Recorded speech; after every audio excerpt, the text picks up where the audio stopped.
Al-istighna, hakikatul istighna itu adalah al-istighna anis syai' labihi. Jadi pemenuhan kebutuhan yang sebenarnya adalah kita berusaha menghindari sebanyak mungkin kebutuhan yang sekunder, yang enggak penting. Bukan memenuhi semua yang kita inginkan. Jadi misalnya begini ya, kalau kita lapar, itu keinginan kita itu makan enak apa asal makan? Tentu jawabannya asal makan yang sehat. Tapi kalau nuruti nafsu kita, makannya yang enak, teman makan ya enak, terus di warung yang favorit. Ini kan satu kebodohan. Kenapa untuk makan saja butuh definisi sekian banyak? Yang kita harus kecewa, warung favoritnya bisa sudah tutup, atau kita ke sana harus macet, ribet. Yang benar-benar arif dan bijaksana itu adalah al-istighna anisya. Sesuatu yang tidak mendesak itu jangan jadikan kebutuhan. Sehingga kalau kita puasa misalnya, semua makanan itu enak karena kita sangat lapar. Sehingga Abul Qasim Al-Junaidi ketika ditanya, ma idamu to'am, lauk makanan itu apa? Jawabannya lucu, alju, lapar. Kalau kamu lapar ya semuanya enak. Ini sudah mulai hilang. Kita bilang makan enak itu ya sate, ya gulai, ya pizza yang kita senang. Akhirnya apa? Untuk nikmati nikmatnya Allah itu kita jadi ribet. Apalagi yang orang-orang fasik harus ditemani perempuan yang tidak halal misalnya, atau harus ada ajudan, ribet.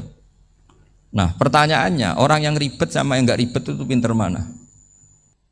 Pinter yang enggak ribet. Nah ini kearifan-kearifan yang mulai hilang. Lalu siapa yang bisa mewarisi itu? Ya ulama. Jadi ulama itu cara berpikir sebenarnya simple.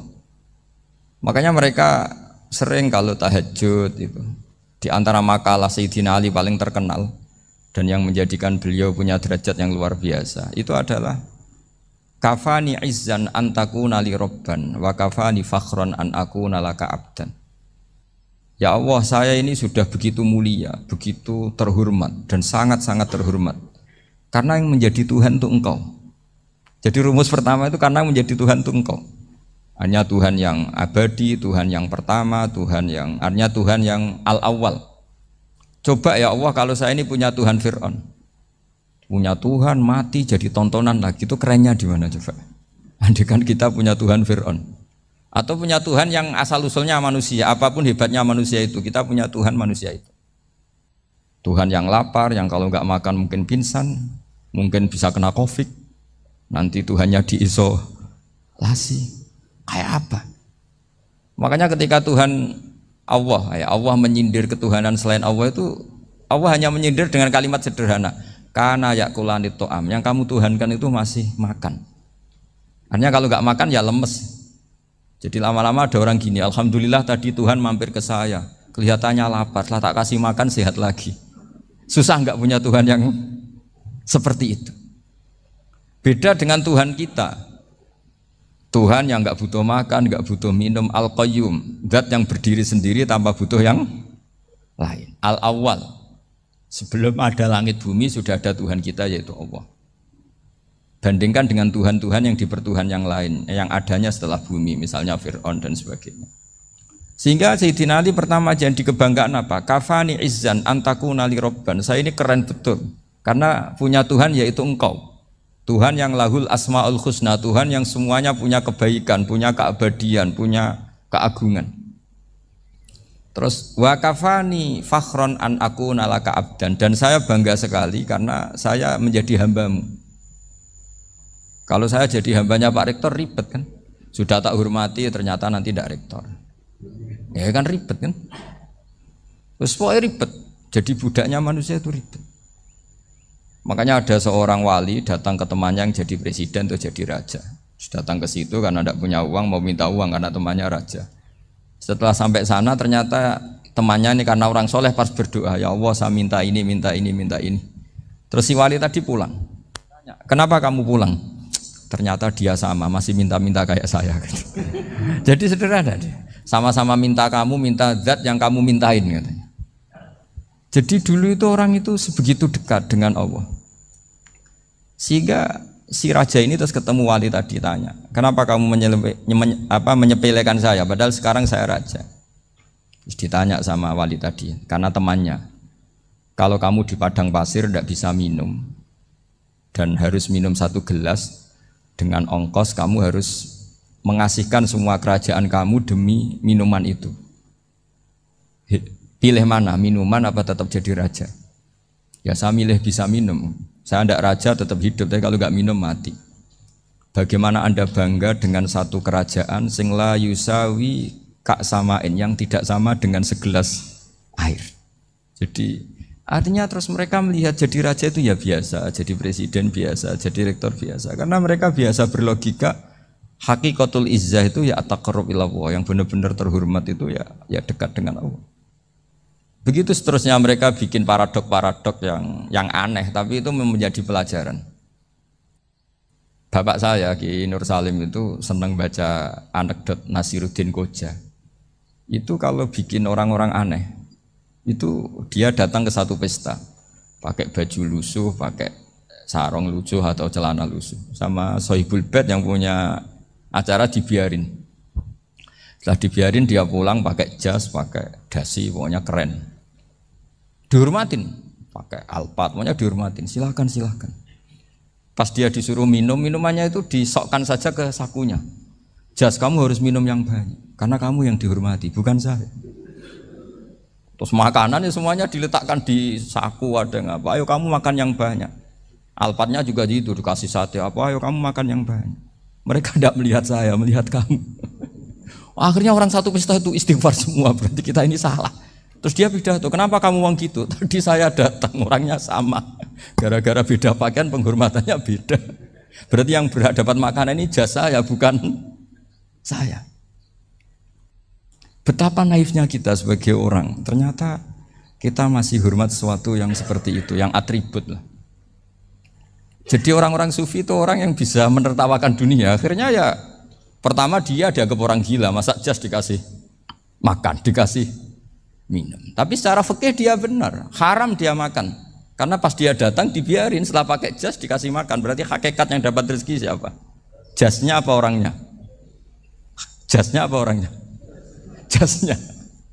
Jadi itu orang-orang sufi, kearifan orang-orang dulu itu bisa ngelola hal-hal yang keseharian menjadi luar biasa. Ada seorang wali melihat istrinya makan 1 piring, anaknya makan 1 piring. Ditanya, kalian kenyang? Wah, kenyang sekali. Melihat anaknya minum kopi 1 cingkir, senang. Kalian senang sekali. Wah, kalau senang dengan hal-hal yang murah bisa, ngapain harus senang dengan hal-hal yang mewah? Bodoh sekali saya. Sehingga terus mereka bisa qanaah. Qanaah itu ya hidup itu simpel, sederhana. Jadi tentu saya tidak akan ngomong yang muluk-muluk, selain itu tidak bidang saya juga apa ya. Kita ini butuh obat di kondisi Covid seperti ini, butuh kesederhanaan, butuh apa ya? Istighna tadi. Kita harus istighna billah an ghairillah. Jadi sudah cukup bahwa Allah ini segalanya. Sehingga tadi saya dengarin himnenya Unisula, yang paling saya kagum adalah dimulai dengan kalimah-kalimah thayyibah. Di antara tugas suci Nabi Ibrahim dan semua nabi adalah wa ja'alaha kalimatam baqiyatan fi aqibi. Nabi Ibrahim itu nabi yang diberi gelar Allah. Dia adalah nabi yang menjadikan kalimat tauhid itu kalimat yang abadi. Fi akibih, di anak turunnya, di semua generasinya, baik anak turun karena gen maupun karena pembinaan, karena pendidikan. Ini penting sekali saya utarakan karena apa? Satu kehidupan itu sebenarnya digerakkan oleh kata-kata, oleh moto kalau orang bahasa modern. Sehingga banyak ulama mengatakan al-ibarat qutun li'ailatil mustami'in, bahwa redaksi atau moto atau pegangan hidup itu penggerak kehidupan. Sehingga sebetulnya manusia itu digerakkan oleh kalimah-kalimah itu, oleh moto-moto itu, oleh prinsip-prinsip hidup itu. Misalnya orang Palestina itu tiap hari ke pasar gitu. Mereka ke laut gitu. Ditanya, kenapa tidak takut tembak Israel? Jawabannya lucu. Kena tembak ya mati, enggak makan ya mati. Enggak kerja ya mati. Ya sudah, sama-sama mati ya mendingan aktivitas normal. Tapi saya tidak menyarankan itu untuk melawan Covid. Ini cerita saja. Kamu jangan provokator itu. Karena ini wilayah sensitif. Jadi banyak orang yang poligami. Kalau ditanya alasannya gitu, istri 1 ya cerewet, 2 ya cerewet, mendingan 4. Ya banyak ya gitu. Tapi ada yang kebalikan, istri satu cerewet saja hampir jantungan, apalagi 4, tinggal matinya kan gitu. Itu semua yang menggerakkan itu kalimat. Kalimat itu satu pegangan. Banyak orang loh yang nggak ingin jadi rektor tuh banyak loh Pak Bejo. Jangan kira semua dosen ingin jadi rektor. Melihat rektor sibuk rapat, mempertahankan reputasi Unisula, terus sering pegang kepala. Ngapain repot-repot? Jadi tukang sapu aja dapat gaji, ngopi, rokokan, selesai. Bodoh amat jadi rektor, mikir orang banyak. Banyak loh orang yang nggak ingin jadi presiden tuh banyak. Karena ngopi nyaman, nggak ada yang ganggu. Mau tidur sampai jam 9 siang juga nggak ada yang ganggu. Sehingga mereka melihat pegawai negeri itu gak keren, orang kok diatur jam, disiplin. Itu memang cara Allah membagi rahmat. Mau kamu apakan coba? Cara syukurnya dia seperti itu. Bapak saya dulu tuh sering ngajarin saya, diajak jalan-jalan pagi-pagi. Melihat orang ngopi, makan uduk itu bapak seneng. Kok enak jadi wong awam. Ngene esuk-esuk nyemak bocah kesel kabeh kono enak ngopi rokokan. Bapak kadang iri sama orang awam itu iri. Sudah gitu berharap masuk surga kan enak sudah gitu. Tahu-tahu mati, tidak tahu ke surga apa ke neraka ya tidak tahu. Jadi nah, orang dulu itu orang yang bisa mensederhanakan dunia. Sehingga ya sudah cara bahagia. Makanya saya alhamdulillah saya ini kerjasama sama UII sama beberapa kampus. Memang amdan itu sengaja. Kampus itu ya punya sistem yang nggak bisa mewakili sistem kiai. Kiai juga punya sistem yang nggak terwakili oleh kampus, juga sebaliknya saling melengkapi. Saya sering ketemu rektor UII, rektor kampus-kampus Islam. Mereka cerita, Gus pendidikan pondok harusnya dimodernkan gini-gini. Saya bilang, kalau pondok modern kayak kampus itu nanti saya ketemu Allah tidak bisa jawab.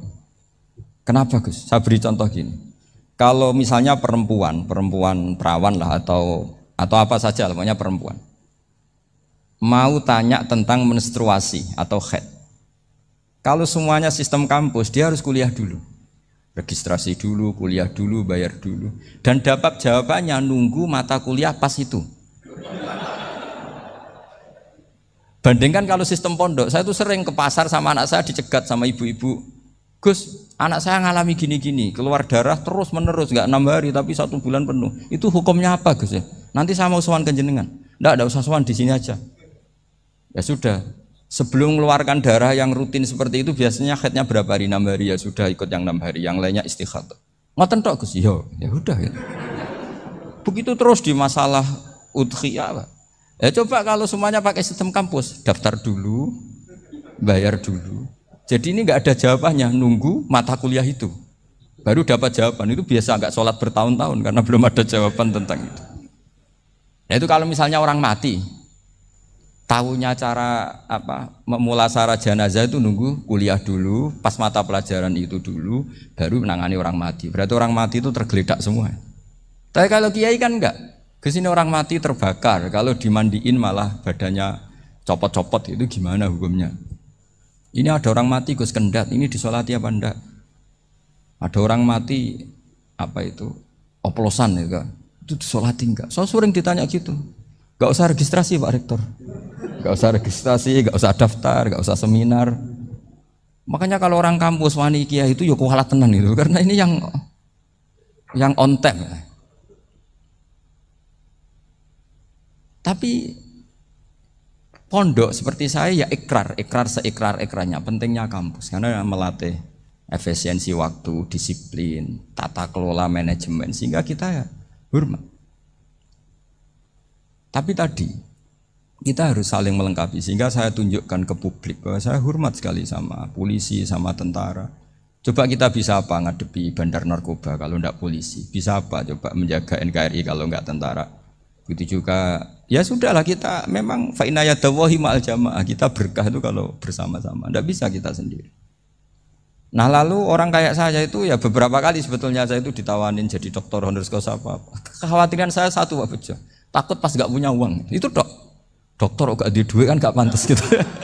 Jadi repot gitu, daripada beban lah sudahlah nggak usah dokter. Jadi kalau nggak punya uang ya pantas, terus kalau ngebis ya pantas.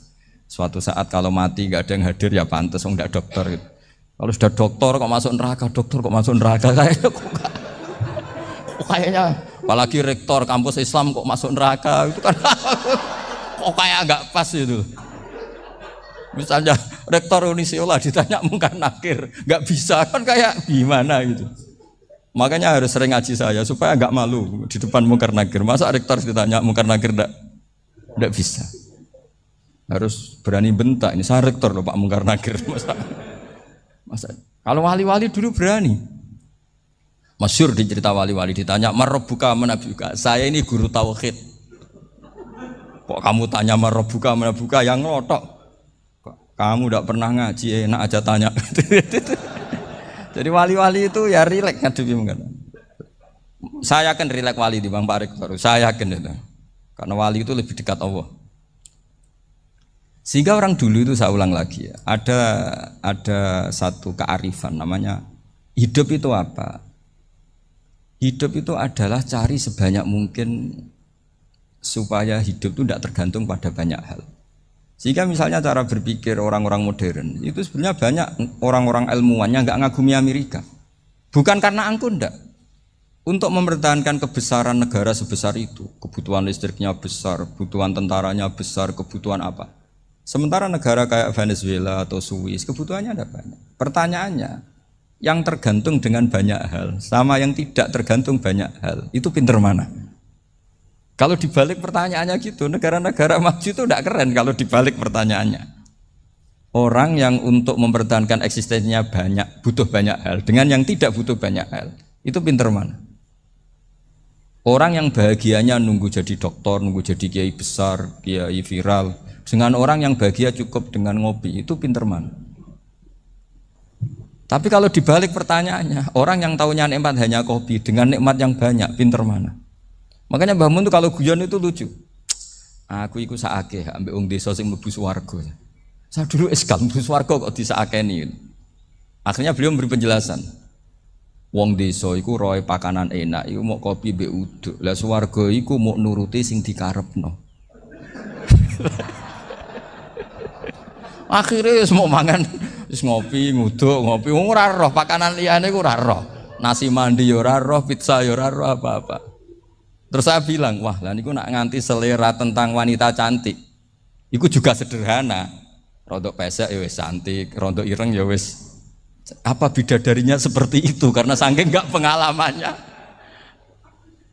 Jadi surga itu kan nuruti apa yang diinginkan. Kira-kira keinginan orang kampung kalau di surga itu apa coba? Makanan apa coba? Ya nak senengnya ketemel gemblong gitu. Artinya malaikat lebih suka nangani surganya orang-orang kampung di Bang Pak Rektor. Ini sudah ribet ini. Makanan apa saja sudah dicoba. Terus kalau di mall tahu orang macam-macam, seleranya macam-macam pasti. Enak mana kalau sampai jadi malaikat pelayan surga? Suka ngelayani orang kampung apa yang orang kota? Orang kampung kan. Jadi ya itu guyon tapi itu menjadi pikiran kita bahwa orang yang banyak kebutuhan itu sebetulnya banyak kebodohannya karena menggantungkan kebahagiaannya dengan banyak hal. Makanya Imam Syafi'i ngendikan istighna itu apa? Al istighna anisya'i. Yang dikatakan kecukupan adalah berusaha sebanyak mungkin banyak hal tidak kamu butuhkan.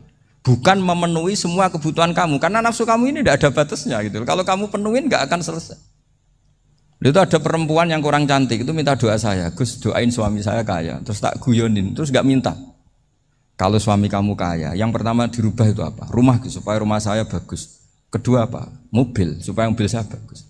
Nanti yang dievaluasi itu kamu. Mobil bagus, Alphard, rumah mewah, istrinya kamu pasti itu dievaluasi. Langsung nggak usah sudah gini aja kan. Jadi pertama yang dievaluasi itu kaya itu coba kalau suami kaya itu yang dievaluasi pertama rumah ya, rumah ganti. Setelah itu apa?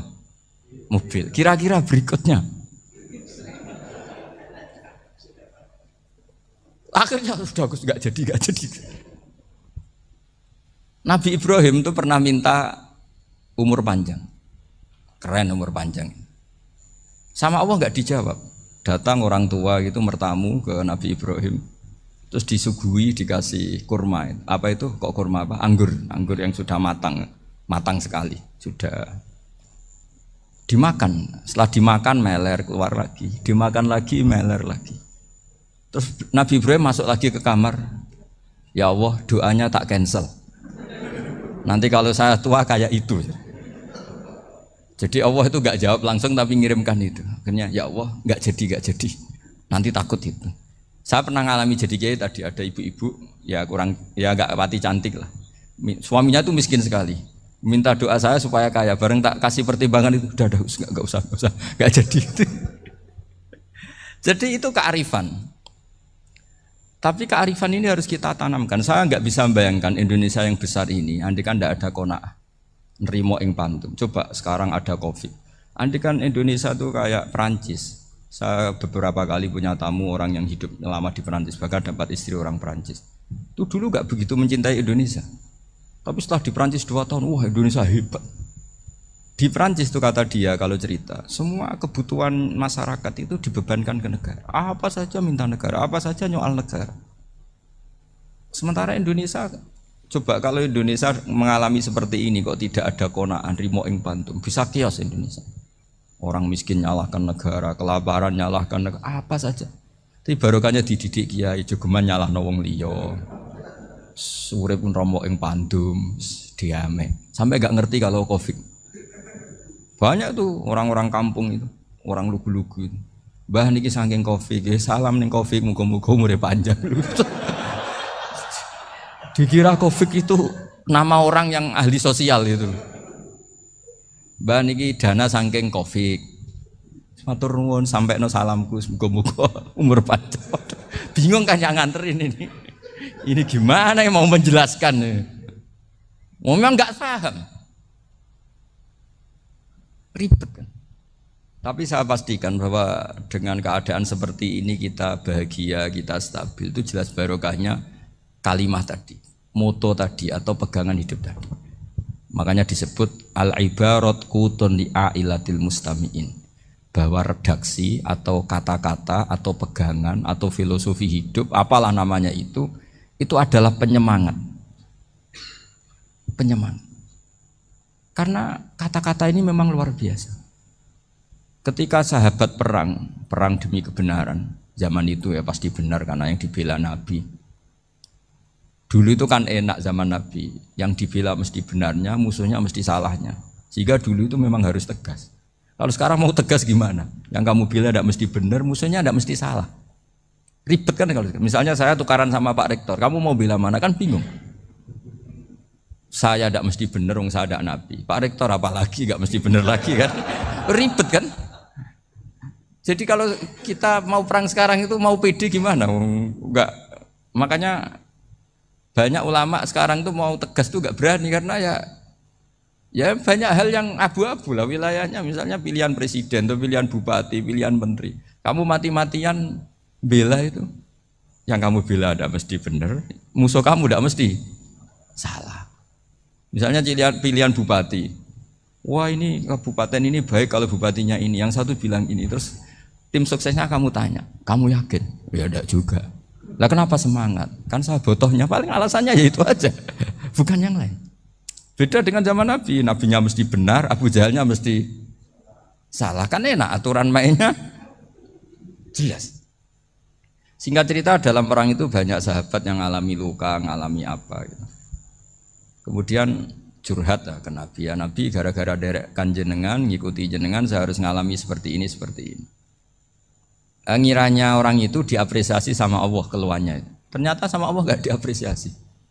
Malah diturunkan ayat intakunu ta'lamuna fa innahum ya'lamuna kama ta'lamun wa tarjuna minallah malah yarjun. Kalau kamu sakit karena perang, orang-orang kafir itu ya sakit. Itu saja berani padahal demi kekafiran.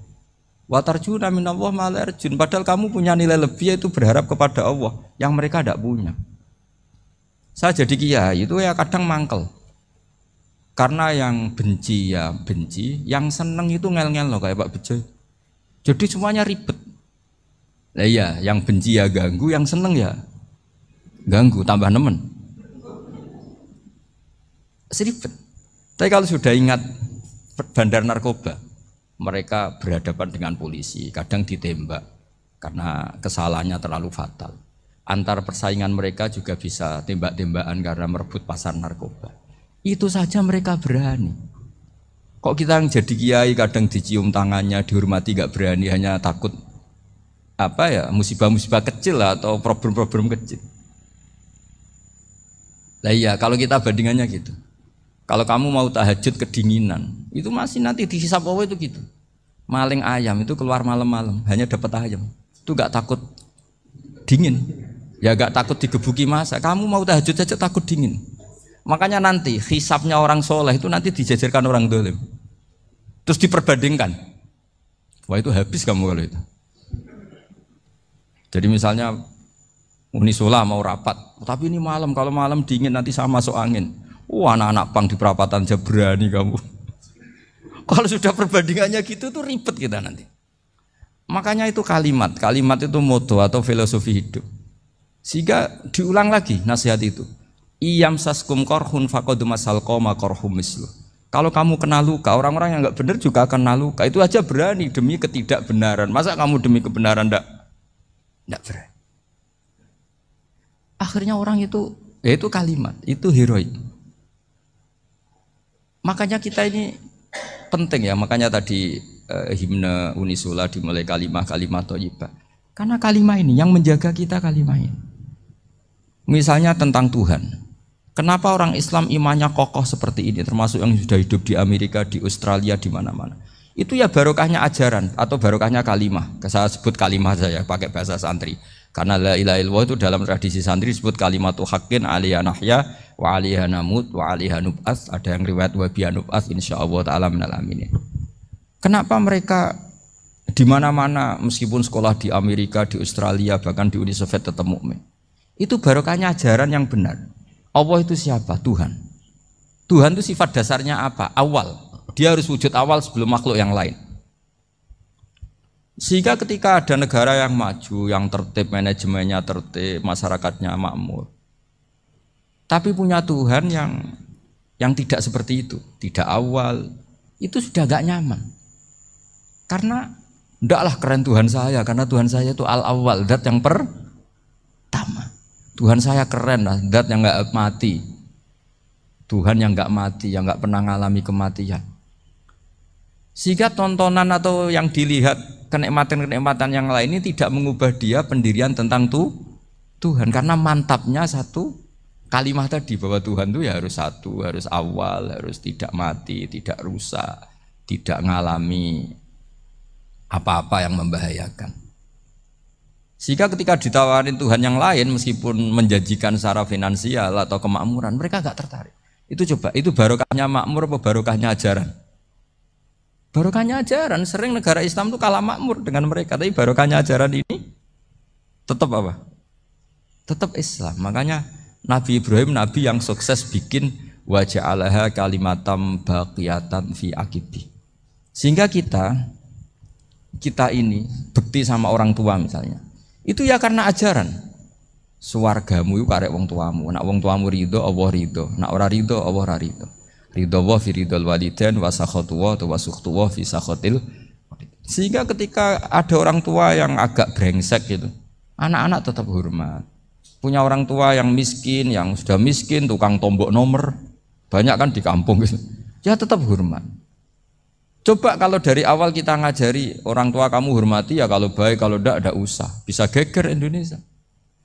Tapi barokahnya ajaran-ajaran itu Indonesia tertib karena ada ajaran. Nah ini di sini pesantren dan Unisula semua harus berkontribusi membuat ajaran yang benar itu adalah ciri utama Islam. Sehingga Islam ini dimulai dengan ajaran kalimatu haqqin alaiha nahya wa alaiha namut. Sehingga kita tenang seperti ini. Saya ini termasuk kiai yang tenang. Meskipun kata orang banyak saya ini kiai besar, tapi termasuk kiai yang paling tenang. Termasuk yang paling tenang. Karena saya ini pakai mazhab orang-orang hebat. Saya berkali-kali cerita, orang kayak Imam Syafi'i itu orang yang luar biasa. Saya berkali-kali cerita, orang yang tadi nyium tangan kamu ya Imam Syafi'i, di belakang tuh ngerasani kamu, menghujat kamu. Jawabannya enak saja. Berarti saya alhamdulillah orang yang wibawa. Buktinya di depan saya nggak berani. Jadi enteng saja. Diceritain sebagian kampung, sebagian separuh dari warga kamu itu nggak suka kamu. Ya bagus lah nggak suka saya, nggak akan utang duit saya. Di mana-mana orang utang itu karena teman dekat. Kalau nggak seneng pasti minimal ndak utang, ndak pinjem mobil, nggak pinjem apa. Berkah mana yang seneng sama yang gede? Jadi dianggap enteng saja. Semua yang dialamin dianggap enteng saja. Misalnya punya istri pemarah, ya baguslah marahin suami. Kalau marahin tonggo malah ribet. Jadi kamu harus terima kasih kalau dimarahin istri. Baguslah marahin saya mah, kalau marahin tonggo ribet. Jadi enteng saja. Tapi kita sekarang itu karena nafsu ya, sehingga menghadapi hidup ini ribet. Ulama dulu kalau mau mati itu senangnya bukan main. Sudah lama saya ini ingin gak maksiat. Kayaknya gak maksiat paling efektif itu mati. Ya tidak apa-apa Gusti, kalau sebaiknya mati ya mati aja. Enteng saja. Jadi melihat kematian itu akhir dari segala keburukan atau potensi keburukan. Apapun baik kita sekarang, suatu saat mungkin kita gak baik. Yang bisa menghentikan ketidakbaikan atau potensi ketidakbaikan itu apa coba? Mati kan? Berarti mati itu mengerikan apa menyenangkan? Mesti kamu tidak berani menjawab. Meskipun secara ilmu kamu berani, tapi secara rasa agak berani kan? Saya ulang lagi ya, yang bisa menghentikan keburukan atau potensi keburukan itu apa coba? Apa? Kematian. Berarti kematian itu menyenangkan atau menyusahkan? Apapun kamu tidak berani jawab karena kamu agak-agak duniawi itu kelihatannya. Tapi secara ilmu, kamu tahu kan kalau mati itu tidak buruk-buruk banget. Karena apa? Itu akhir dari segala keburukan. Sehingga Nabi ngajarkan kalimat itu begitu luar biasa. Allahumma ahyini maka natil hayatu khairan li wa tawaffani maka natil wafatu khairan li. Nabi melihat dunia itu begitu indah. Ya Allah, kalau saya ini hidup, anggap saja hidup ini ziyadatan li fi kulli khairin, menjadi modal saya menambah segala kebaikan. Jika suatu saat saya mati, anggap mawon rohatan li min kulli syarrin, itu akhir dari segala keburukan saya. Sehingga mati hidup ya baik karena di situ kita bisa berkontribusi beramal soleh. Mati juga baik karena mengakhiri segala keburukan. Nabi nate ngendikan lagi, ajaban li amril mukmini inna amrohu kullahu khair. Orang mukmin itu mengagumkan, semuanya baik. In asobathu na'ma syakara fakana khairan lah. Kalau baru dapat nikmat dia syukur, maka itu baik. Wa in asobatu dharra sabara, kalau dapat masalah mereka sabar, itu juga baik. Sehingga orang mukmin dua sisinya pasti baik. Itu juga kalimat, maksudnya moto atau pegangan hidup. Nah berikut ini saya beri contoh, ini kenangan saya, ini contoh terakhir. Masalah jadi orang terkenal maupun tidak. Di sini dicontohkan Imam Ghazali di halaman 367 di kitab saya 367. Juznya 3 di kitab Ihya Ulumuddin. Di sini beliau cerita betapa untuk menjaga ikhlas sebaiknya orang itu tidak terkenal, tidak syuhrah, tidak terkenal. Oke, itu kita sepakat ya, karena kalau terkenal mungkin orang dipaksa publik dengan tanda kutip untuk selalu berbuat baik, tapi karena jaim lah, jaga image atau apa. Tapi ketika dibalik pertanyaannya, kamu rela yang terkenal itu orang nggak benar, sementara yang orang benar itu nggak terkenal. Lalu masyarakat taunya yang tidak benar. Kalau pertanyaannya dibalik gitu, orang baik wajib terkenal enggak? Kalau pertanyaannya dibalik seperti itu, dokter yang benar tidak terkenal, yang malpraktek terkenal. Kamu ingin kondisi seperti itu? Gak ingin kan? Kampus yang bagus gak terkenal, kampus yang bagus gak terkenal, yang gak bagus. Nah, artinya apa? Gara-gara olah kata, olah pikiran, ini logika jadi rubah. Lagi-lagi apa? Jawaban itu ada di kata-kata sebetulnya. Makanya bab-bab seperti ini tidak usahlah kita berdebat, berpolemik. Sebaiknya orang itu humul, menutup diri, apa sebaiknya orang terkenal, itu nggak perlu seperti itu. Sudah terserah Tuhan saja. Makanya saya mulai dulu ngaji sampai sekarang itu ya tidak punya punya ikon tertentu atau punya website tertentu, enggak. Sudah terserah pangeran. Sudah. Saya juga tidak sok suci materialistik atau enggak, ya tidak mikir saya. Bukan apa-apa ya, karena saya ini kiai, jadi biasa urusannya sama Allah, tidak sama makhluk. Jadi pusing kalau sama sarah-sarahnya makhluk itu pusing ya. Meskipun rektor kalau nasihati saya pasti tidak saya terima, itu tetap makhluk, itu sudah tidak ngefek kalau saya itu sudah ada itu. Bukan karena saya sombong, ya memang makhluk betul gitu, bukan. Cuma nasibnya bejo aja, tapi makhluk tetap makhluk. saya beri contoh ya. Ini makalah yang ditulis Imam Ghazali.